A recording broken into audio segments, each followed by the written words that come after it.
Trump just gave Israel an ultimatum. Divide the nation in a two-state solution or the USA will do it for you. Yikes. Then a day or two later, the Trump administration announced through its sources that it will recognize an independent Palestinian state. All of this, of course, will fulfill prophecy, the enforcement of a Daniel 9:27 prophecy that he will cause to enforce a covenant with the many for a period of 7 years. This is Bible teacher Nelson Walters. And right now, your mind should be whirling with thoughts of what this means. What does it say about the start of a tribulation or the final 7 years? What does it say about who the Antichrist is? And those are exactly the questions you should be asking. Because from all we can tell, these things are going to happen in the next couple weeks. Although the Left Behind movies are unbiblical on how they portray the covenant with the many taking place, even they have the covenant involving Israel and the building of a temple as their central factor. We've been reporting on this now for some time on this channel. What the Trump administration did over the past week is yet another step in the enforcement process. We've been reporting on that ever since October 3rd, 2024, the Feast of Trumpets, when the enforcement began. On that day, 90 nations signed an agreement to force a two-state solution and the creation of a Palestinian state upon Israel. Later last winter, the United Nations scheduled a meeting on June 2nd through 5th to create a document forcing this solution upon Israel. This meeting coincides with the counting of the Omer, which began on the Feast of First Fruits and counts up until Pentecost, the approximate date we believe this document will be finalized and agreed to. So this is fitting right with God's prophetic calendar. And Trump's ultimatum, we're just talking about today, is the next step in the enforcement of that pre-existing covenant. Here's what the official from the Trump White House said last week, as reported on by the Jerusalem Post. Quote, "If until now they, meaning Israel, paid the price for not ending the war, that's the war in Gaza, today the price will be much heavier for Israel, and not just for the hostages. President Trump has determined to move forward with a significant deal with Saudi Arabia, even without Israeli involvement. And if Israel doesn't come to its senses, even the deal of the millennium will happen without it." The deal of the millennium obviously being the division of Israel and the creation of an independent Palestinian state.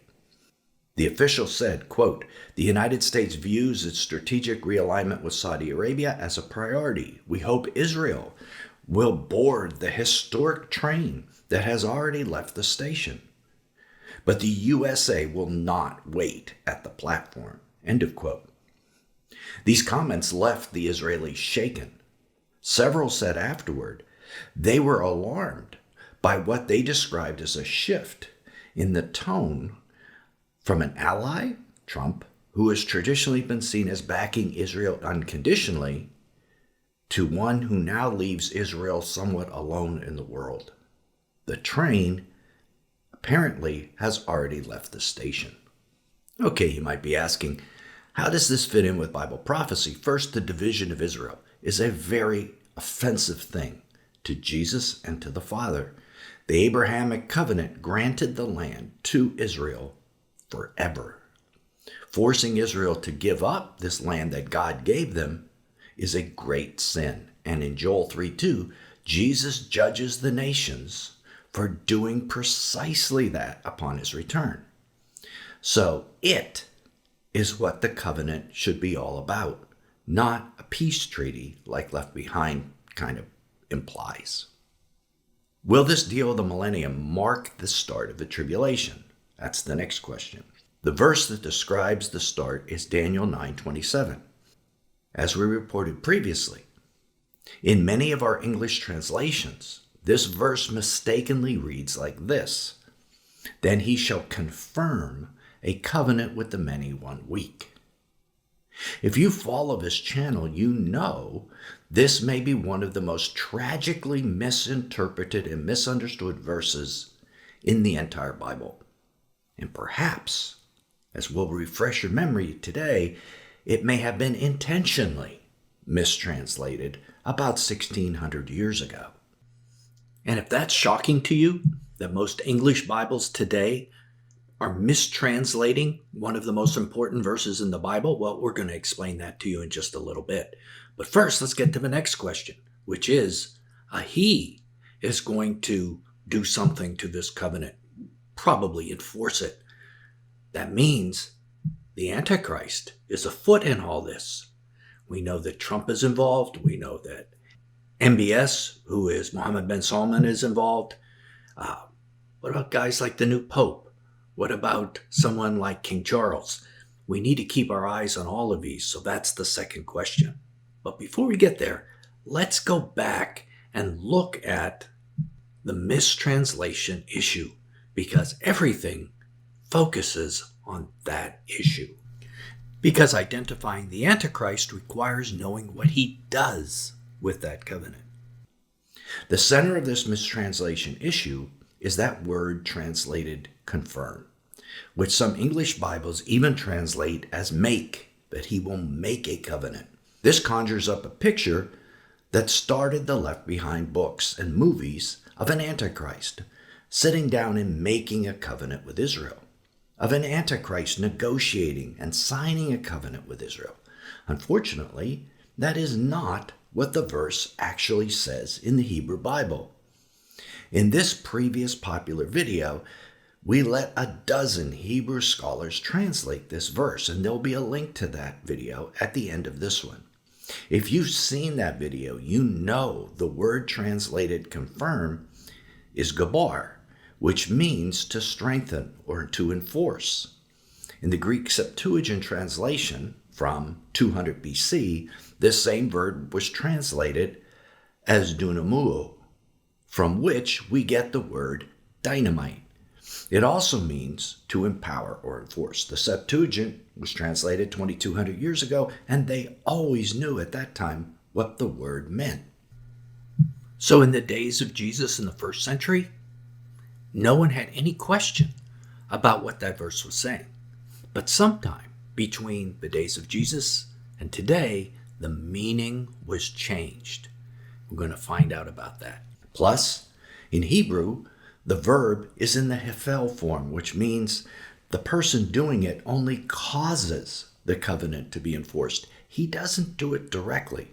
So the Antichrist causes the enforcement of the covenant.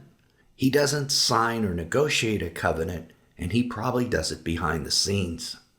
This is a really big idea, a major point to understand.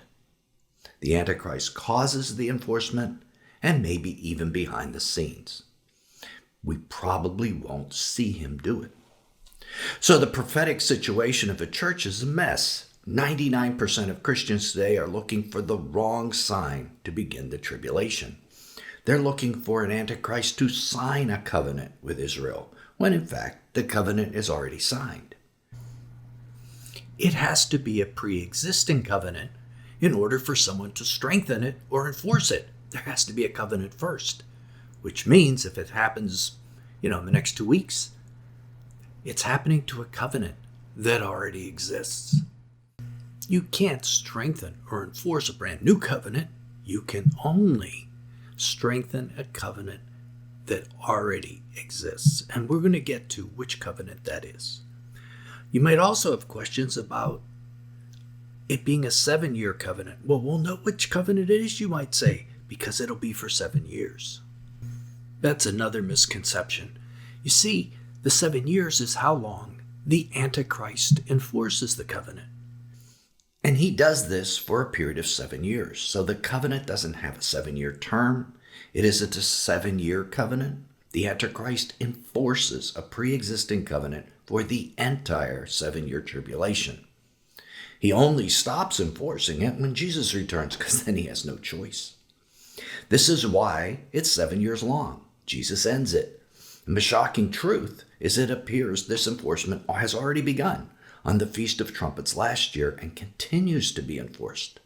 So it's likely that the 7 years has already started, at least in our opinion. So how did this mistranslation start? 2,200 years ago, the Septuagint proves people knew that the verse said what we're saying it said. How did it change? Pope Damasus I commissioned Jerome to write the Latin Vulgate in 382 AD. The Vulgate was a translation that introduced the word confirm into our Bibles. So it was a Catholic idea, a Catholic-based deception. The King James translation in 1611 used the Vulgate as a major source for its translation. So that is how confirm came into English. They simply copied it from the Vulgate. And most other translations have been unwilling to change the standard translation of that verse from the King James. So here's a question. Why did Pope Damasus I want the verse to read confirm rather than what it really said enforce? To support the very Catholic idea of preterism, the preterist idea that this verse was about Jesus making a new covenant rather than what the verse actually said. Okay, so we're saying that the enforcement started on October 3rd, 2024, with a 90-nation group enforcing the covenant that had been signed back in September. The Pact for the Future, maybe you remember that. The United Nations covenant based on the idea of peace and security. A major part of that covenant was their concept that an independent Palestinian state would eliminate the tension in the Middle East. Of course, that is completely untrue. It will only weaken Israel and will eventually exacerbate what's going to happen in the tribulation. They won't placate the Palestinians, who won't stop until the entire state of Israel belongs to them. As their slogan goes, from the river to the sea, from the Jordan River to the Mediterranean. They want it all. But based on the UN's satanically inspired misconception, they scheduled a conference for early June of this year to craft a document dividing Israel into two and giving the Palestinian state their own country. This is less than a month away now, folks. Think about it. It's coming. And Trump's ultimatum this week made sure Israel knew where the USA would stand regarding the UN plan. They stand against Israel. What did the Trump official say? And if Israel doesn't come to its senses, even the deal of the millennium will happen without it. In other words, be part of the process or it will be done to you without your consent. This is happening just like Daniel 9:27 says. The deal is being enforced upon Israel. And what will the majority of the Christian world say once it's enforced? They'll say, oh, look, this deal was enforced.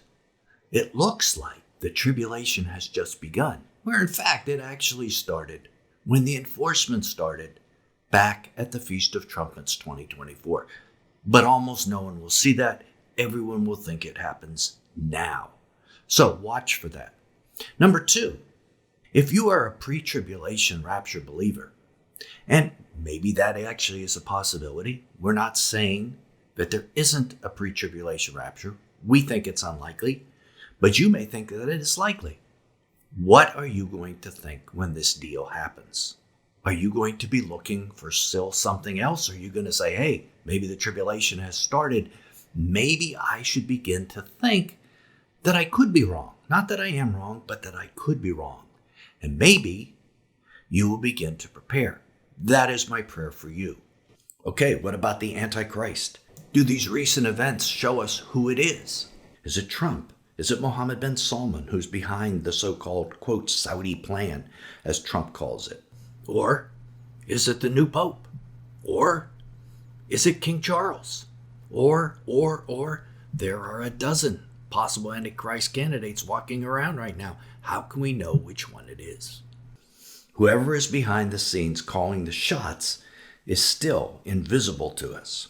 The Antichrist won't be revealed for 3 years, not until he sits in the temple of God and displays himself as if he is God. But let's look at the clues. If we are correct about the covenant It began to be enforced on the Feast of Trumpets in 2024, in October, prior to Trump taking office. In fact, he was embroiled in his re-election campaign at that time, so his attention was not on Israel and the dividing of the land at that time. This weakens his case to be the one enforcing the covenant for all 7 years, as is required by Scripture. And if you think about it, the same thing applies to the new pope. He was just a cardinal at the time, not really in a position to do all this enforcing back then. Mohammed bin Salman, on the other hand, is the one who organized the 90-nation group that began the enforcement on the Feast of Trumpets, and as you noticed, he also is the author of the current Gaza peace plan, which Trump calls the Saudi plan. MBS seems to be calling a lot of his shots. Plus, he is the only world leader whose name adds up to 666. Now, we're not saying he is the Antichrist. Please get that straight. We're not saying he's Antichrist. It's way too early for that. We are saying he is a candidate that we should keep our eyes on. Obviously, now that he's passed away, we know that Pope Francis is not a candidate. But attention is shifting to Pope Leo XIV. And if you're wondering what kind of pope this guy is going to turn out to be, we need to look at his opinion on the dividing of Israel. He's not made an opinion on that yet. If he favors the UN plan, that should tell you all you need to know about him as a Christian leader. Now you might be thinking, yeah, Nelson, all this is good, but this video has been nothing but conjecture. Are you saying you're right about the translation of Daniel 9:27 and all the Bible translators from the King James on down were all wrong? Not at all. We're saying a dozen Hebrew scholars are right about the translation of the Hebrew language, and the translators were weak and unwilling to challenge the Vulgate and later the King James mistranslation. Click right here to keep watching for what might be one of the most important videos you could watch this month in order to understand what Daniel 9:27 says prior to June's UN meeting, when it's going to become very relevant. Till then, this is Nelson, and I'll see you there.